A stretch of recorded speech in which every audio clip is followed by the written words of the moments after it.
Très bien, on va pouvoir commencer. Donc bonjour à tous, déjà merci de participer à ce webinaire consacré aux nouveautés de la nouvelle version de Molflow, donc la version 2021.2. J'espère que vous m'entendez correctement et que tout le monde voit parfaitement l'écran. Donc là, ce que je vous propose, on va dire que c'est, je vais vous présenter l'ensemble du webinar et à la fin, on pourra faire aussi des questions. N'hésitez pas à poser vos questions via la messagerie, via le chat, et je lirai les questions à haute voix et j'y répondrai à la fin de la présentation.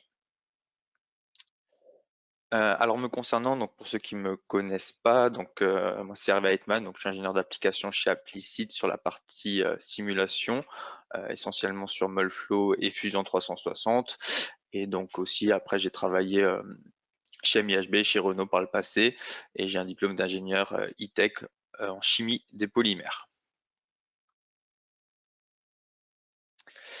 Donc toujours petit rappel, petit rappel de notre actualité en fait sur notre site Applicit qui a été modifié aussi récemment.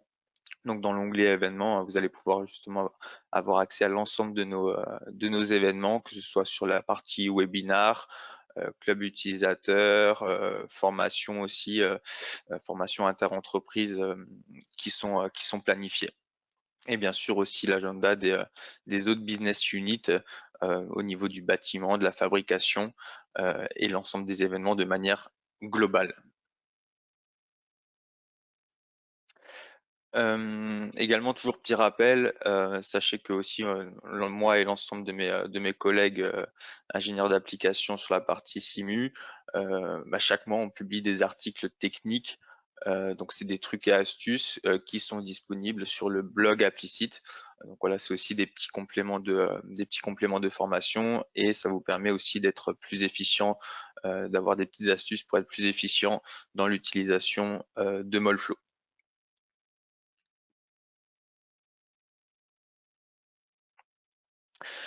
Donc on a fixé aussi la journée pour le club utilisateur Molflow. Donc cette année on a fait une nouvelle formule. Donc ce sera plus juste une journée. Donc on va le faire sur 1,5 jours. Donc ça va démarrer le 29 juin à 14 h jusqu'au 30 juin à 17 h, ce qui permettra aussi d'avoir beaucoup plus de temps pour échanger aussi avec tout le monde. On va aussi peut-être certainement mettre en place des petits ateliers. En tout cas, on va dire cette nouvelle formule permettra de faire en sorte que ce soit un petit peu moins speed, on va dire, et qu'on puisse se prendre un petit peu plus le temps tous ensemble. Et en général, c'est vrai que toutes les personnes qui venaient au club utilisateur les années précédentes arrivaient quand même la veille. Donc autant commencer directement sur une après-midi et après continuer le lendemain sur toute la journée. Donc comme chaque année, ça se déroulera à Paris. Donc là, je crois que ça va se dérouler. Le lieu a été fixé, mais il n'était pas encore publié sur le site parce que ça a été décidé récemment. Donc c'est à Paris, proche des Champs-Élysées, il me semble. Donc, en tout cas, voilà, c'est toujours une journée de partage, une journée d'échange, avec toujours des présentations clients très intéressantes. Avec Applicit, bien sûr, on fera une présentation et les nouveautés de la nouvelle version, les axes de recherche et développement qui seront réalisés par la R&D Autodesk.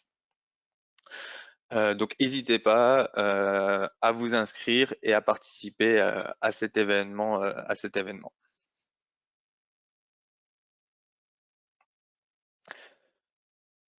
Un petit rappel aussi pour ceux qui n'étaient pas présents au premier webinaire qu'on avait réalisé en janvier sur l'utilisation de Molflow Advisor et les best practices de Molflow Advisor.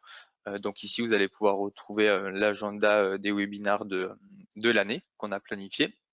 Donc aujourd'hui, bien sûr, les nouveautés de 2021.2. En avril, un webinaire sur les possibilités de correction de modèles dans Fusion 360. Donc toute la partie 4 Doctor pour faire du nettoyage de DFN. Un webinaire fin avril sur l'analyse avancée des résultats, donc aussi des trucs et astuces pour bien pour bien analyser l'ensemble des résultats issus d'une simulation numérique. L'année dernière, on avait fait aussi un webinar sur les best practices en termes de maillage plutôt axé pièces. Là, on va faire un webinar sur les best practices liées au maillage du moule pour la thermique FEM et les best practices liées au système d'alimentation. Après, en juillet, un webinar consacré aux recommandations machines et on va dire aux points importants à faire attention pour l'installation de Molflow. En septembre, toutes les possibilités d'export de résultats, que ce soit sur la partie fibre, déformée, rotassure, des courbes, enfin vraiment toutes les possibilités d'export. Après un petit webinaire sur les procédés un petit peu plus exotiques, type injection gaz et moulage microcellulaire et injection de mousse PU aussi. Les nouveautés 2023 et un webinaire consacré à l'extension simulation de Fusion 360 qui regroupe vraiment plusieurs physiques, que ce soit le calcul mécanique, la thermique, la thermomécanique, l'optime topo, un petit module d'injection maintenant aussi. Donc tout un webinaire consacré à cette extension simulation qui est présent dans Fusion 360. Au niveau de l'agenda du jour, ce que je vous propose, c'est de commencer par parler des nouvelles fonctionnalités, parler de la mise à jour de la base de données matière ensuite, la mise à jour du gestionnaire des tâches, donc le Simulation Compute Manager, tout ce qui est amélioration de l'interface synergie, l'interface utilisateur, l'expérience utilisateur et du flux de travail de manière générale. Quelques améliorations ont été apportées au niveau du maillage. Beaucoup d'améliorations liées au solver que je vais vous présenter et aussi toutes les possibilités que vous pouvez utiliser via la version bêta de Molflow qui est la version Scandium 2021.2.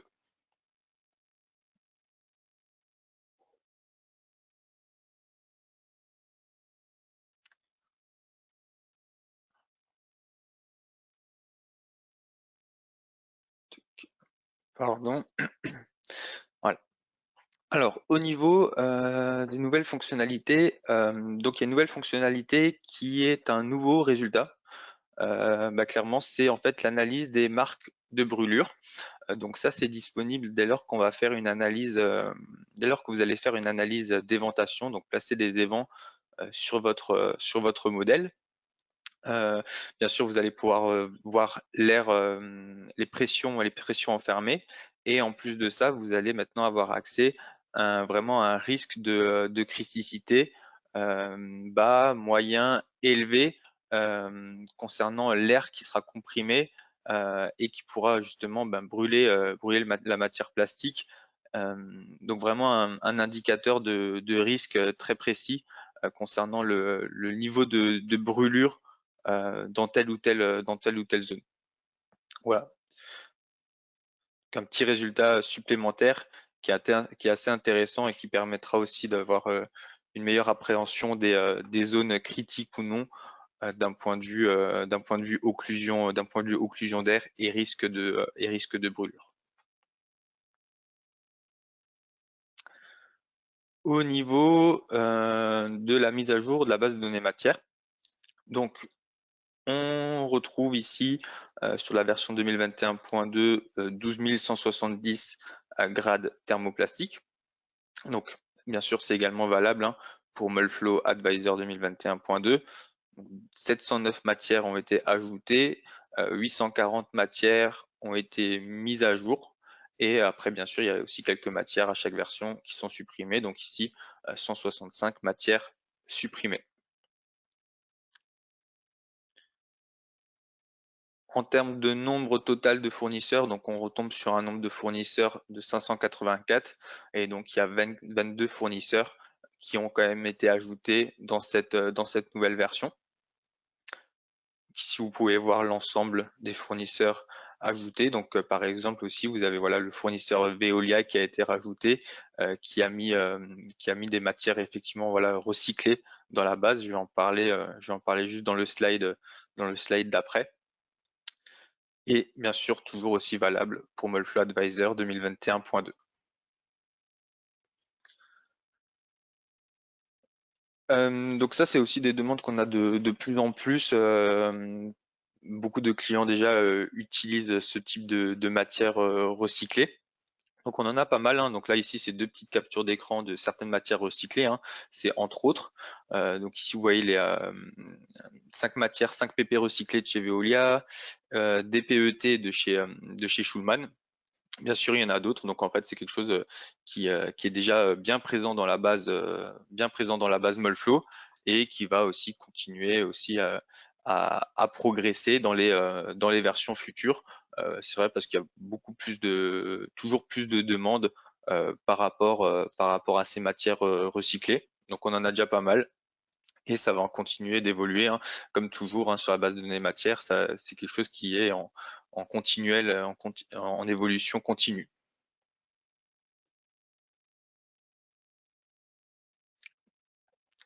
Toujours aussi la petite mise à jour des formats CAO prise en charge, hein.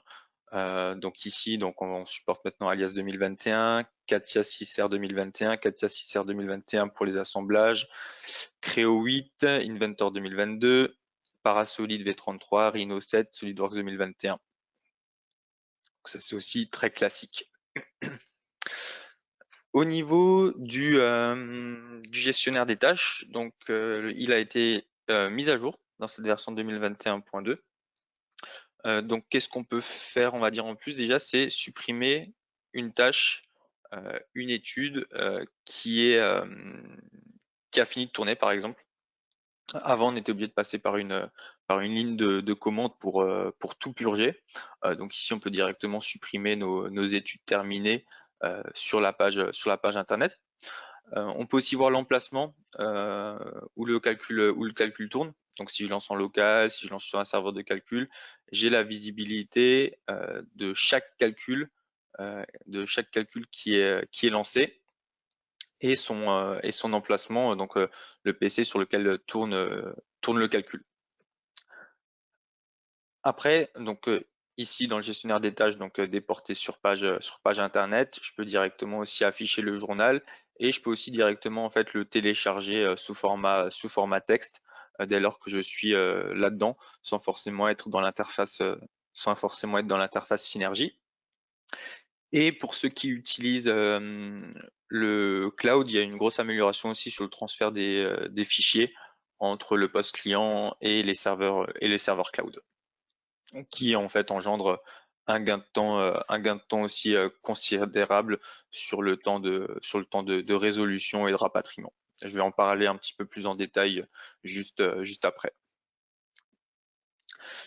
Donc grâce à ce nouveau SCM 1.5, alors il y a déjà eu une amélioration de la résolution locale, mais qui est alors sur des petits modèles, on va dire des études classiques, ça joue pas trop, mais dès lors qu'on va être sur des modèles très très volumineux ou alors qu'on va mettre un nombre de résultats intermédiaires très très important, ça peut arriver. C'est pas le plus classique, mais le transfert des données a été largement amélioré pour ce type de calcul. Et comme je l'ai dit, pour ceux qui utilisent le cloud, alors vous êtes peu nombreux à utiliser le cloud en France, hein, quelques clients l'utilisent, c'est pas le plus répandu. Mais du coup, vous voyez un petit comparatif sur le temps de résolution qui a été mis à jour. Donc en version 2019, on était par exemple sur un temps de calcul, donc c'est moyenné sur un grand nombre de modèles, hein, clairement. On était sur un temps de calcul cloud pour une analyse complète, par exemple de 56 minutes. Avec la version 2021.1, lié à ce nouveau gestionnaire des tâches, on était remonté à 1h13 et du coup cette mise à jour via les nouveaux serveurs engendre un temps de calcul de 52 minutes avec la version 2021.2.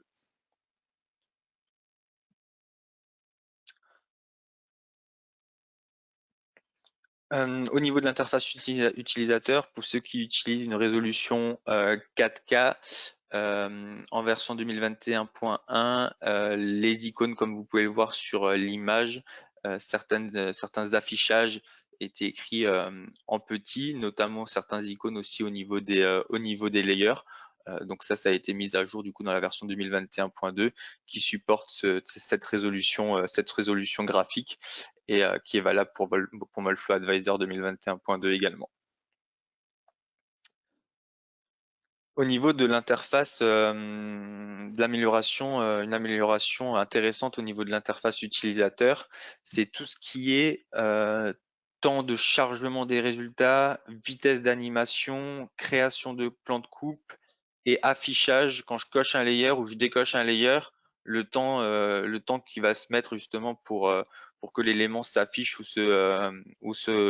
disparaisse. Alors clairement, c'est très très intéressant sur des modèles relativement volumineux. Donc ici, je vais vous montrer la petite vidéo. Là, on commence à être sur un modèle assez volumineux. On commence à avoisiner les 5 millions d'éléments. Hein. Donc ça commence à être déjà un bon petit modèle. Donc ici, si je vous montre, voilà. Donc on a les deux études, 2021.1, 2021.2. Quand on va venir cocher le résultat fill time, par exemple, en version 2021.2, le résultat s'affiche directement. En 2021.1, comme les autres versions aussi 2019, on a un petit peu plus de temps d'affichage, typiquement. Donc si on le rejoue, donc c'est bien en simultané que c'est réalisé. Hein.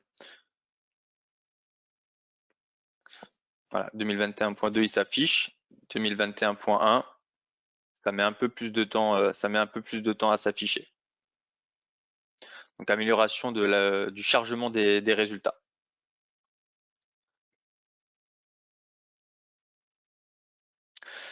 Ensuite, vous allez voir que la vitesse d'animation a été améliorée également, pour le même pas de temps d'animation, bien sûr. Hein. Vous voyez qu'on est beaucoup plus fluide en 2021.2, en 2021.1. Il peut y avoir quelques petites latences supplémentaires sur l'animation qui est beaucoup plus visible dès lors qu'on lance la première animation. Sur la deuxième animation, c'est moins parlant. C'est surtout sur la première animation.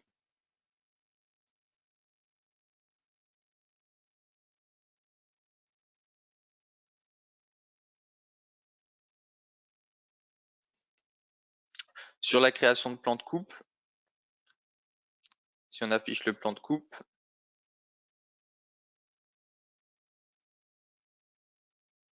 vous voyez que c'est beaucoup plus réactif aussi.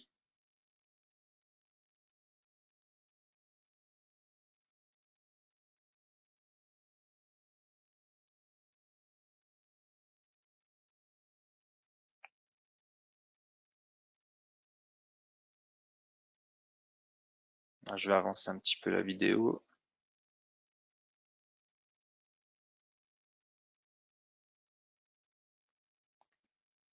Là, c'est sur l'autre résultat au niveau de la température.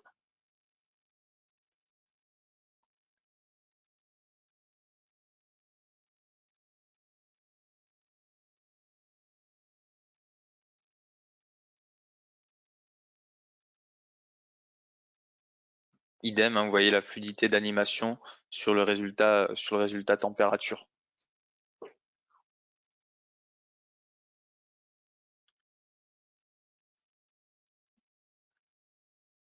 Donc ici, on est déjà fini au niveau de l'animation, tandis qu'ici, on est encore en cours de cycle sur l'animation globale. Quoi. Donc vitesse d'animation largement améliorée sur cette nouvelle version. Et il me semble qu'il reste un petit élément sur l'affichage des layers. Donc effectivement, quand on commence à être sur des modèles volumineux, quand on a intégré la régulation, tous les systèmes d'alimentation, les multicomposants, etc., c'est vrai que ça peut être intéressant aussi d'avoir un affichage des layers qui est plus rapide et plus fluide pour l'utilisateur.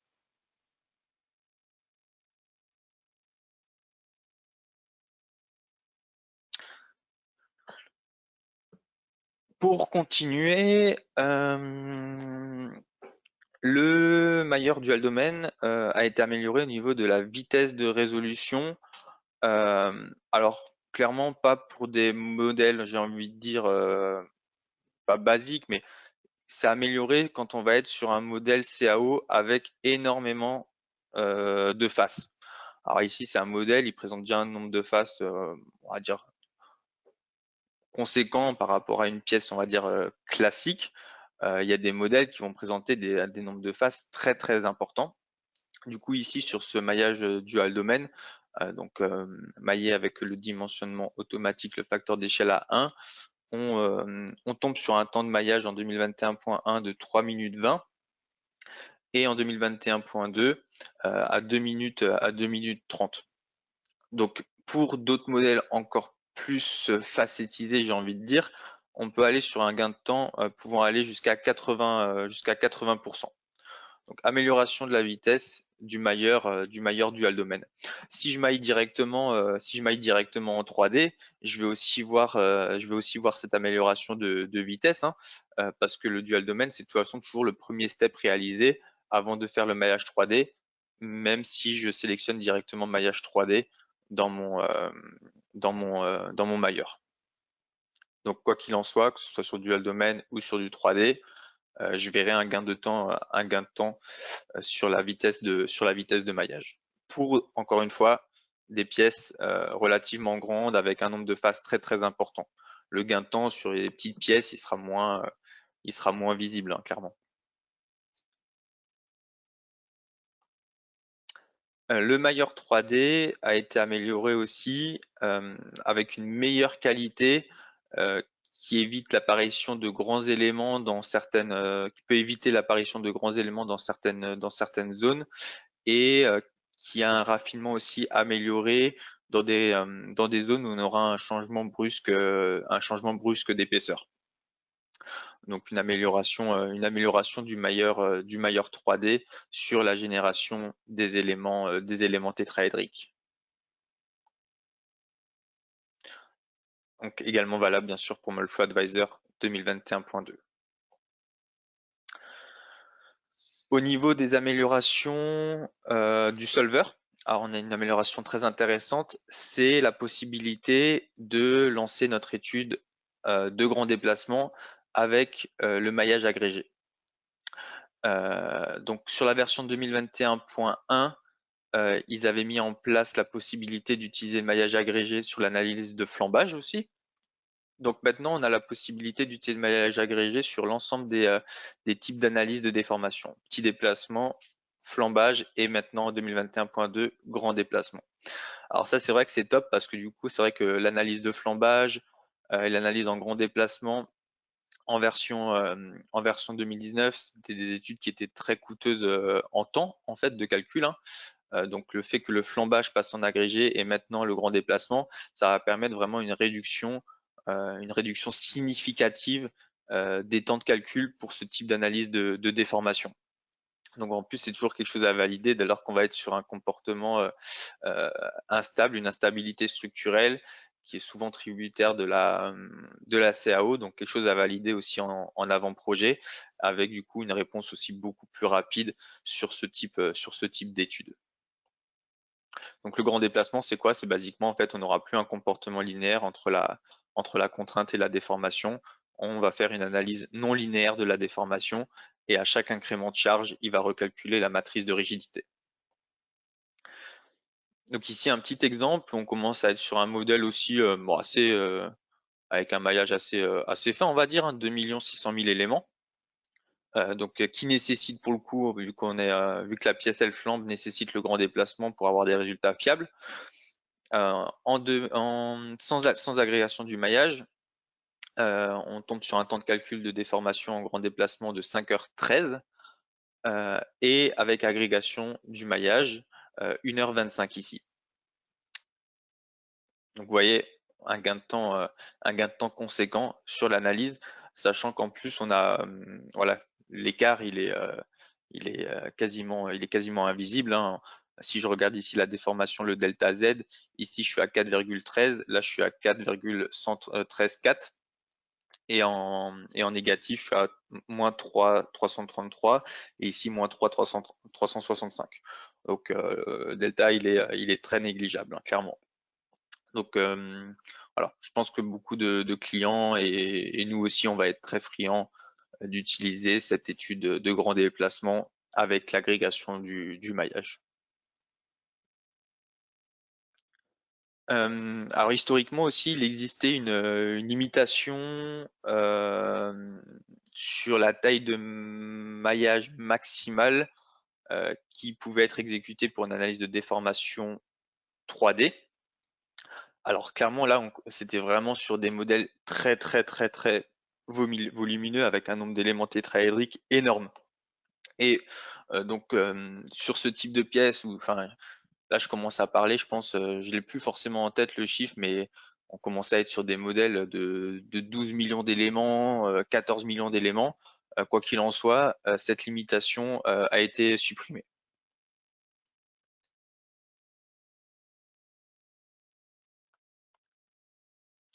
Une amélioration sur résultat température de l'analyse d'écoulement. Donc maintenant, on va pouvoir justement visualiser en fait la température réelle de la surface de la pièce. Vous voyez historiquement la température qui était affichée, on était directement en fait à la température moule de 40 degrés.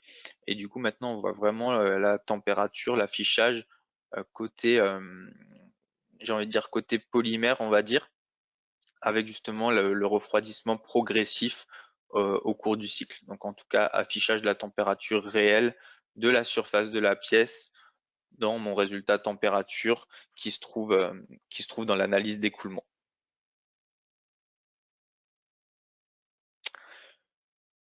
Amélioration du modèle de contrainte résiduelle pour une analyse 3D de la déformation.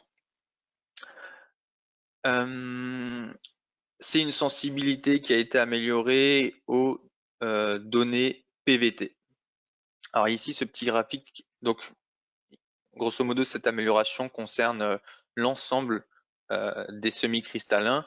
Le PP avait déjà été traité en 2021.2 et en 2021.1, pardon, et en 2021.2, ça a été généralisé à l'ensemble des semi-cristallins. En fait, ici, le petit graphique que vous pouvez voir, on est sur deux Zytel, Zytel 70 G35 HSLR A4 et Zytel 70 G35 HSR X. Ces deux matières sont très très proches. Il y a peu d'écart entre les données PVT. Certes, il y a des petits écarts aussi au niveau sur les données mécaniques, hein, mais de manière globale, elles sont très très proches. Après, quand on voit le retrait mesuré en réalité entre ces deux itels, on est assez proche, on a un petit écart, hein, 1,4, 1,5% grosso modo, si on arrondit. Et ce qu'on retrouvait en version 2019 et en version 2021, c'est un retrait, une différence de retrait beaucoup plus importante entre ces deux matières. Et du coup, c'est ce qui a été corrigé dans la version 2021.2, où on se retrouve justement avec quelque chose de plus cohérent et une sensibilité améliorée, sachant que les deux matières sont très proches en termes de données PVT, même si c'est pas les mêmes courbes, elles étaient très proches. Du coup, on retombe sur quelque chose de plus cohérent entre ces deux matières qui sont très proches. Donc généralisé à l'ensemble des semi-cristallins. Donc ici 70 G35, c'est matière chargée fibre aussi, je pense, hein. Il y a également une amélioration qui a été apportée à la sensibilité du compactage. Alors cette amélioration, elle concerne clairement, ou elle est le plus impactante clairement pour toutes les matières ayant un très faible module d'élasticité, un très faible module Young. Ici sur ces graphiques, bon, on retrouve retrait parallèle à l'écoulement, perpendiculaire à l'écoulement. Mais qu'est-ce qu'il dit en fait? Donc en abscisse, on a le retrait pour les différentes courbes, à savoir la courbe orange qui est la mesure expérimentale et la courbe grise 2021.2, courbe bleue 2021.1. Et en abscisse, en fait, on retrouve nos 25 éprouvettes du CRIMS. Et on voit que la sensibilité, justement, a été amélioré sur certaines pressions de compactage. Sur le CRIMS, en fait, hein, sur certaines conditions de moulage, à chaque fois, on jouait sur 3 ou 4 pressions de compactage différentes. Et du coup, pour certaines matières, encore une fois, hein, à faible module d'élasticité, l'ensemble a été uniformisé avec une variation moindre, une sensibilité moindre à cette pression de compactage. Les autres améliorations du solver, c'est qu'on peut, alors si je règle ma commutation par rapport à la position de la vis, par rapport à la pression, par rapport au temps ou par rapport à la force de fermeture, je pourrais commuter après ma phase dynamique. L'analyse d'éventation, la précision de l'analyse d'éventation a été améliorée. Dans le cadre d'une analyse de core shift d'une broche de moule ou d'un insert surmoulé dans l'outillage, on va désormais prendre en compte également l'effet de la contrainte de cisaillement calculé par l'écoulement pour justement voir l'impact aussi de l'effet de la contrainte de cisaillement sur le déplacement au final de ma broche de moule ou de mon insert. Amélioration des effets de coin pour les mailleurs mid-plane dual domain. Donc valable pour tout ce qui est matériaux anisotropes non chargés et matières chargées fibres. Et une amélioration du contact entre la pièce et son insert surmoulé qui dans certains cas peut améliorer le calcul de déformation.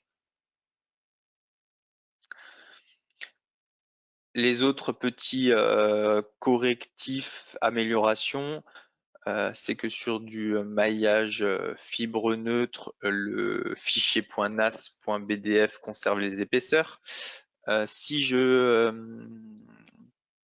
un modèle avec un cône d'injection déjà présent et que je purge les nœuds, ça me conserve le point d'injection. Pour ceux qui font du coreback, donc moulage microcellulaire avec ouverture du moule, la déformation, l'affichage de la déformation prend en compte cette ouverture du moule en termes de visuel, comme vous pouvez le voir sur l'image en bas, et résolution de certains problèmes de convergence en thermique BEM quand l'analyse va résoudre l'utilisation de l'espace disque. Ça pouvait arriver dans certains cas sur des thermiques qui commençaient à être un peu complexes, qu'on avait des problèmes de convergence, donc soit on passait en thermique FEM, après effectivement un correctif amené directement sur la thermique BEM en 2021.2. Donc ça c'est pour les nouveautés 2021.2 et maintenant on va passer un petit peu en revue les fonctionnalités et les nouveautés de Scandium 2021.2. Donc Scandium c'est la version bêta, c'est les fonctions en recherche et développement que vous pouvez déjà aussi utiliser si vous le souhaitez avec votre version 2021.2. Alors si vous utilisez Scandium, il faut la seule contrainte c'est d'avoir l'interface en anglais, c'est tout. Mais sinon en soi c'est des fonctions que vous pouvez utiliser déjà et tester et installer. Donc on a tout ça, je vais passer un petit peu en revue. Donc on a le stamp, ça c'est un petit peu on verra après. Le nouveau schéma de retrait dans l'épaisseur, l'analyse d'assemblage, modèle de contrainte résiduelle thermoviscoélastique anisotrope, donc c'est la viscoélasticité, les Tiger Stripes, la concentration des fibres et l'analyse de recuit.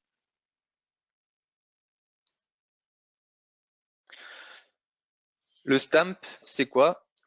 En fait, ça va être le nouveau CRIMS 3D. Shrinkage Test Adjusted Mechanical Properties. Donc grosso modo, en fait, on va calibrer les propriétés mécaniques de notre matière via la caractérisation en retrait, via les données CRIMS de notre matière.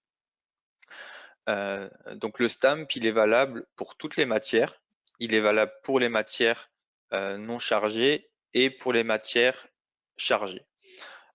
Pour les matières non chargées, il va recalibrer les coefficients de dilatation thermique grâce aux données CRIMS et également les modules d'élasticité. Pour les matières chargées, il va pour le moment recalibrer les coefficients de dilatation thermique. En fait, c'est que les données CRIMS disposent quand même d'informations supplémentaires sur la propriété des matériaux, avec aussi une notion de dépendance à la température et un meilleur effet de relaxation des contraintes. Donc c'est quelque chose qui toutes les données CRIMS, c'est quelque chose qui va nous permettre d'avoir des informations supplémentaires et le solver va utiliser ces données CRIMS pour en fait calibrer les propriétés mécaniques de notre matière et c'est valable pour l'ensemble des analyses de déformation, petit, grand déplacement et flambage. Donc comment ça va se présenter? Donc si vous êtes bien, bon, alors les images sont en interface anglais parce que la version Scandium c'est que avec l'interface anglais. Maintenant, Shrinkage Properties, vous allez pouvoir ici choisir le nouveau modèle Stamp pour les modèles de le modèle de retrait 3D, pardon.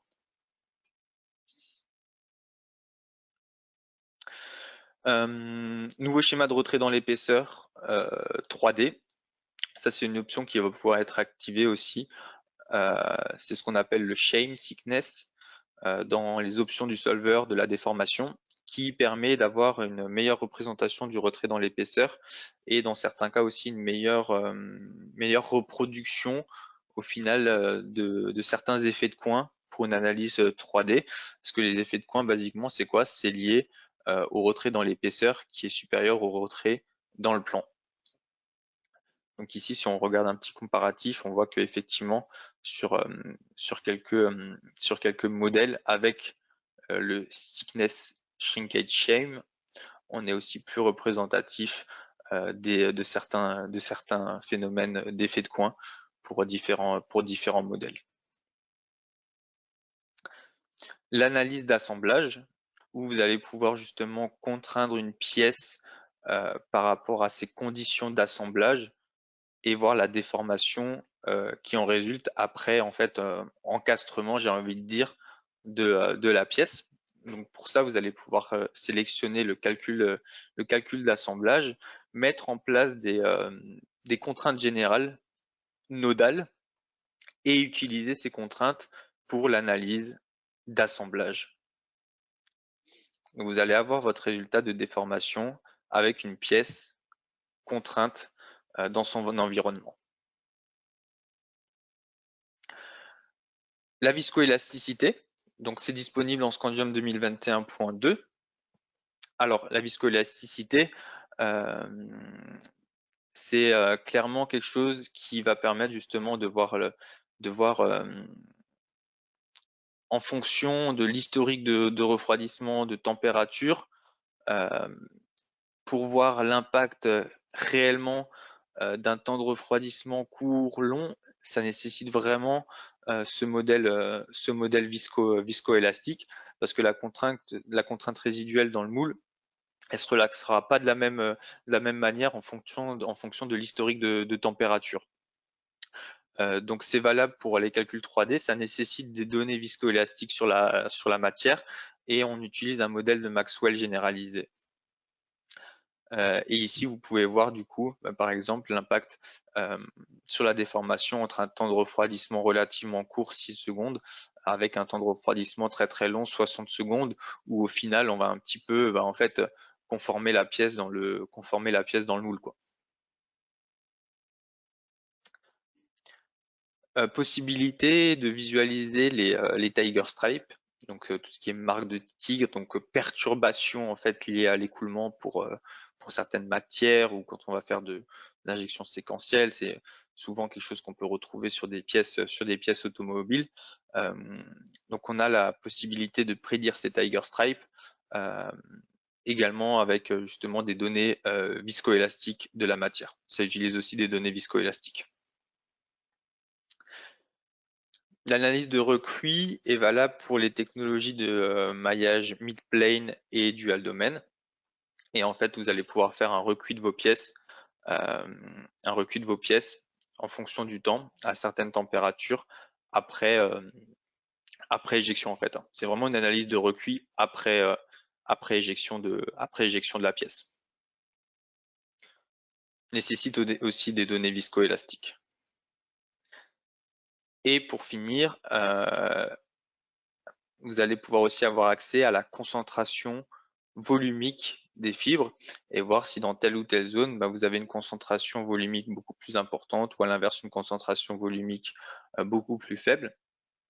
Donc vous allez pouvoir choisir dans votre fiche matière la partie concentration, les propriétés de votre fibre en termes de paramètres de concentration. Donc il y a des paramètres par défaut qui peuvent être utilisés où vous renseignez vos paramètres et vous calculez en fait dans les options du solver fibre la concentration volumique. Après bien sûr ces paramètres elles sont présentes dans certaines équations.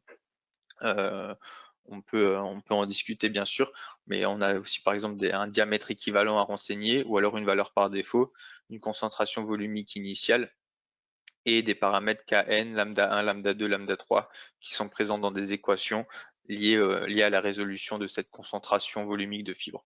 Quoi qu'il en soit, on peut déjà avoir un petit aperçu même en laissant des paramètres par défaut qui sont calculés ici sur une pièce pour voir est-ce que dans telle ou telle zone, je vais avoir plus ou moins de concentration de fibres volumiques. Pour ceux qui ont pris le webinaire en cours de route, je rappelle à nouveau que on organise le club utilisateur en juin, le 29 juin, à 14 h jusqu'au 30 juin à 17 h. Donc un nouveau format sur 1,5 journée qui permettra de se prendre un petit peu plus le temps. Vous pouvez désormais déjà vous inscrire. Donc ce sera toujours à Paris, près des Champs-Élysées, cette année. Et donc voilà, toujours un événement très très intéressant avec beaucoup de présentations intéressantes et ce nouveau format d'1,5 journée permettra aussi de prendre plus le temps au final basiquement. Merci à tous de votre attention. J'espère que ce webinaire vous a plu et n'hésitez pas si vous avez des questions à les poser dans le chat, dans les questions.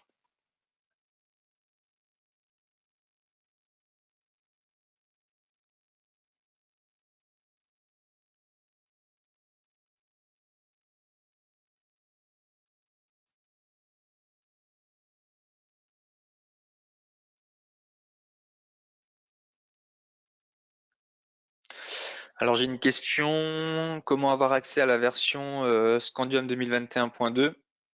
Alors pour avoir accès à la version Scandium 2021.2, vous pouvez faire une demande au niveau du site feedback.autodesk.com.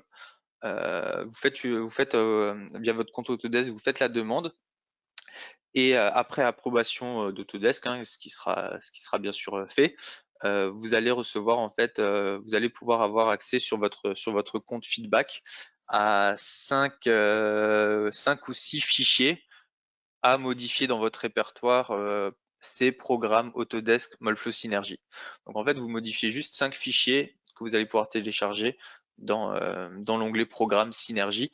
Donc en fait, on remplace ces fichiers et mais pas sur la partie Insight. En fait, c'est la partie Insight intègre déjà ces fonctionnalités, ces nouvelles fonctionnalités. C'est sur l'interface Synergy qu'il faut modifier ça. Et vous passez l'interface en anglais et vous allez avoir accès aux versions Scandium.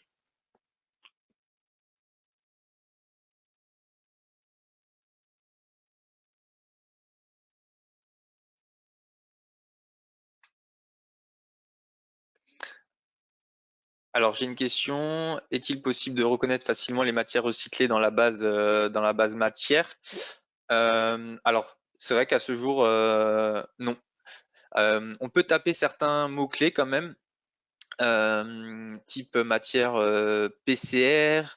Après chaque fournisseur a aussi des abréviations spécifiques pour ces matières recyclées, mais en termes d'abréviation du type de polymère, ce sera pour le moment PP. Ce sera PP, ce sera PET. il n'y a pas d'abréviation ou de filtre spécifique à la notion de matière recyclée. Mais c'est vrai que ce serait intéressant et on a déjà soumis la demande aussi à Autodesk pour voir ce qui pouvait être fait dans ce sens-là. Sinon, il faut effectivement regarder si notre matière recyclée, bah, tout basiquement, se trouve dans la base ou non en fait, hein.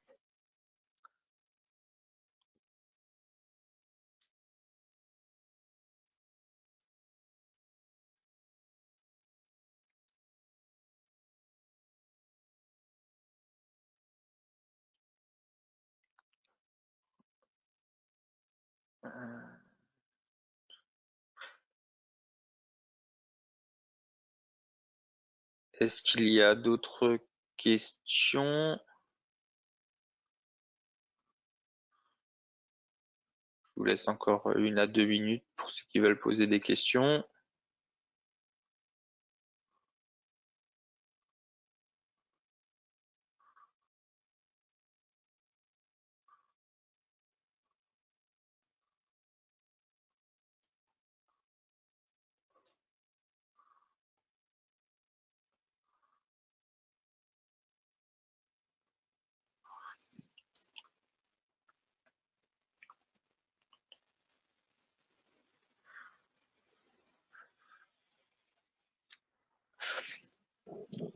A priori, pas de questions supplémentaires. Donc, bah, écoutez, je vous remercie en tout cas d'avoir participé à ce webinaire. J'espère que j'étais assez clair dans mes explications. Et je vous souhaite à tous une belle journée ainsi qu'un bon week-end.